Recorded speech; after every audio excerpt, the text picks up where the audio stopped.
500 और 1000 के नोट बंद होने के बाद शुरू हुई तकलीफें खत्म होने का नाम नहीं ले रही है। 12 दिन बाद भी बैंकों में कैश की कमी दिखाई दी।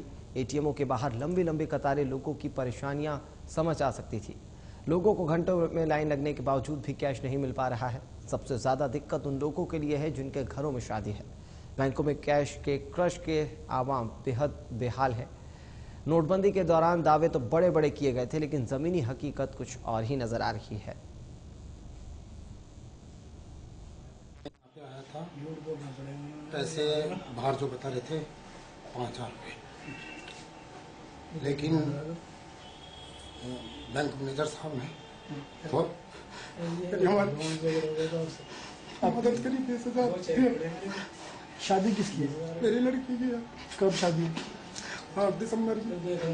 हमारी बहन की शादी है और हमें 2.5 लाख की जरूरत है। सरकार ने ऐलान कर रखा है कि 2.5 लाख जिनकी यहाँ पे शादी है उन्हें 2.5 लाख की जरूरत है और यहाँ पे बैंक मना कर रहा है देने से, और हम 4 दिन से चक्कर काट रहे हैं यहाँ पे। नहीं हो रहा है रिजर्व बैंक से, और कैश की इतनी ज़्यादा शॉर्टेज है। हम रुड़की में रह के सभी बैंकों को और अपने आसपास की गांवों की ब्रांच को कैश सप्लाई करते हैं, लेकिन हमारे पास कैश नहीं है। इसलिए आज हम किसी बैंक को अपने किसी ब्रांच को कैश नहीं दे पा रहे हैं, और जितनी भी ब्रांचेज सब नो कैश की स्थिति में है।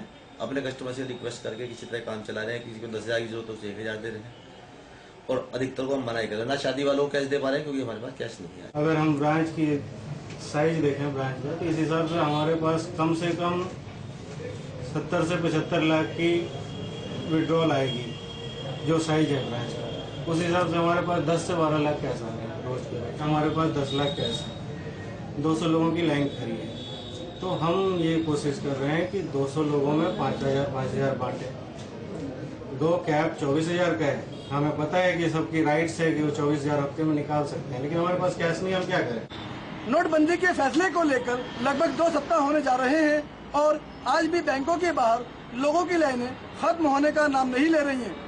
जिस तरह से केंद्र सरकार द्वारा शादी वाले परिवारों को बैंकों से 2.5 लाख रुपए देने का ऐलान किया गया था, लेकिन बैंकों में कैश न होने के कारण शादी वाले परिवारों को खाली हाथ ही लौटना पड़ रहा है।